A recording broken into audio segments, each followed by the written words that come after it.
श्री कृष्ण गोविंद हरे मुरारी, हे नाथ नारायण वासुदेवा।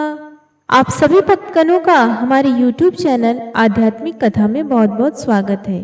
पापांकुशा एकादशी के दिन धार्मिक ग्रंथों का पाठ और सुनना विशेष फलदायी माना जाता है। भगवत गीता का 7वां अध्याय ज्ञान विज्ञान योग इस संदर्भ में अत्यंत महत्वपूर्ण है। इसे पढ़ने और मनन करने से भक्त को गहरे आध्यात्मिक लाभ प्राप्त होते हैं। ये श्रवण करते हैं श्रीमद् भागवत गीता का 7वां अध्याय। इस अध्याय में ज्ञान विज्ञान योग का वर्णन है। श्री भगवान ने कहा, हे पृथा पुत्र, अब उसको सुनो जिससे तू योग का अभ्यास करते हुए मुझ में अनन्य भाव से मन को स्थित करके और मेरी शरण होकर संपूर्णता से मुझको बिना किसी संशय के जान सकेगा। अब मैं तेरे लिए उस परम ज्ञान को अनुभव सहित कहूँगा, जिसको पूर्ण रूप से जानने के बाद भविष्य में इस संसार में तेरे लिए अन्य कुछ भी जानने योग्य शेष नहीं रहेगा। हजारों मनुष्यों में से कोई एक मेरी प्राप्ति रूपी सिद्धि की इच्छा करता है और इस प्रकार सिद्धि की प्राप्ति के लिए प्रयत्न करने वाले मनुष्यों में से भी कोई एक मुझको तत्व रूप से साक्षात्कार सहित जान पाता है।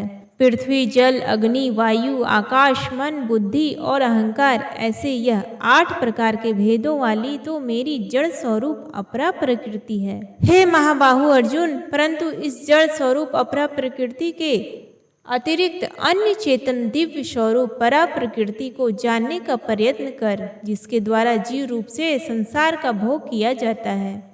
हे अर्जुन, तू मेरी इन जड़ तथा चेतन प्रकृतियों को भी सभी प्राणियों के जन्म का कारण समझ, और मैं ही इस संपूर्ण जगत की उत्पत्ति तथा प्रलय का मूल कारण हूँ। हे धनंजय, मेरे अतिरिक्त अन्य कुछ भी नहीं है। जिस प्रकार माला में मोती धागे पर आश्रित रहते हैं, उसी प्रकार यह संपूर्ण जगत मणियों के समान मुझ पर ही आश्रित है।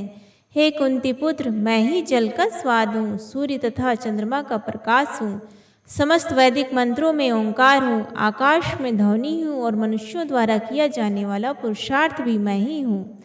मैं पृथ्वी में पवित्र गंध हूँ, अग्नि में उष्मा हूँ, समस्त प्राणियों में वायु रूप में प्राण हूँ और तपस्वियों में तप भी मैं ही हूँ। हे पृथा पुत्र, तू मुझको ही सभी प्राणियों का अनादि अनंत बीज समझ। मैं बुद्धिमानों की बुद्धि और तेजस्वी मनुष्यों का तेज हूँ। हे भरत श्रेष्ठ अर्जुन, मैं बलवानों का कामना रहित और आसक्ति रहित बल हूँ और सब प्राणियों में धर्मानुसार विषयी जीवन हूँ।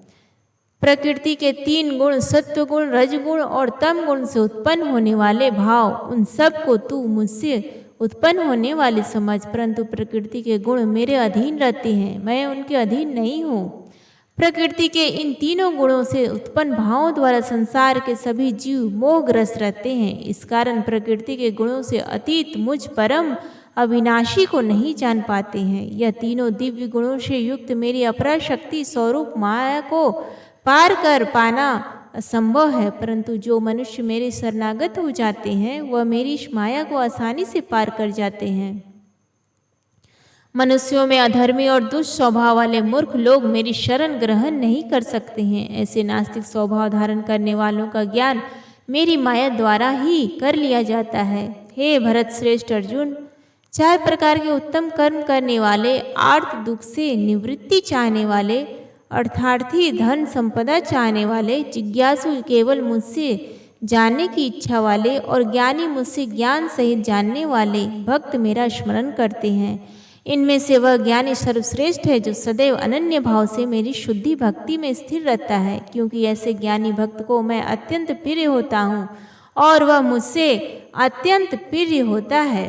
यद्यपि ये 4 प्रकार के भक्त उदार हृदय वाले हैं, परंतु मेरे मत के अनुसार ज्ञानी भक्त तो साक्षात मेरा ही स्वरूप होता है, क्योंकि वह स्थिर मन बुद्धि वाला ज्ञानी भक्त मुझे अपना सर्वोच्च लक्ष्य जानकर मुझ में ही स्थित रहता है। अनेकों जन्मों के बाद अपने अंतिम जन्म में ज्ञानी मेरी शरण ग्रहण करता है।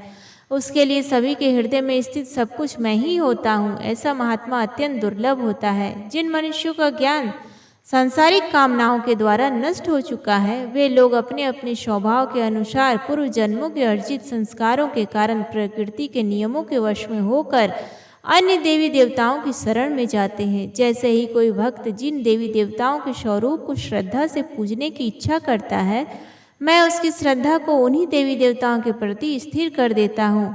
वह भक्त सांसारिक सुख की कामनाओं को श्रद्धा से युक्त होकर उन देवी देवताओं की पूजा आराधना करता है और उसकी वह कामनाएं पूर्ण भी होती है, किंतु वास्तव में यह सभी इच्छाएं मेरे द्वारा ही पूरी की जाती है।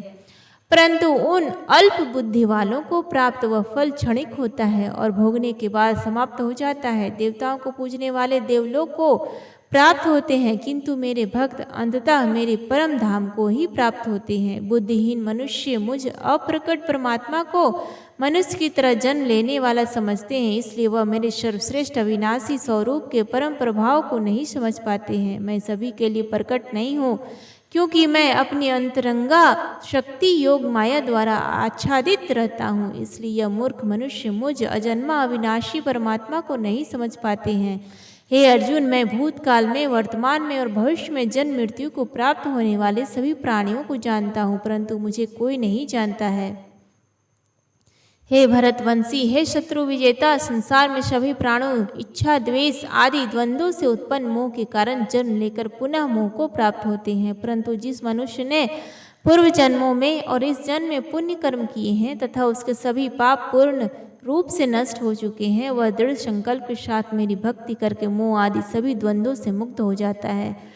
जो मनुष्य मेरी शरण होकर वृद्धावस्था और मृत्यु से मुक्ति पाने की इच्छा करता है, ऐसे मनुष्य उस ब्रह्म को, परमात्मा को और उसके सभी कर्मों को पूरी तरह से जानता है। जो मनुष्य मुझे अभिभूत, अधिदेव तथा अधियज्ञ सहित जानता है और जिसका मन निरंतर मुझ में स्थित रहता है, वह मनुष्य मृत्यु के समय में भी मुझे जानता है। इस प्रकार उपनिषद, ब्रह्म विद्या तथा योग शास्त्र स्वरूप श्रीमद् भागवत गीता में श्री कृष्ण तथा अर्जुन के संवाद में भगवत ज्ञान योग नाम का 7वां अध्याय संपन्न हुआ। हरिओम तत्सत। प्रेम से बोलिए भगवान श्री कृष्ण की जय।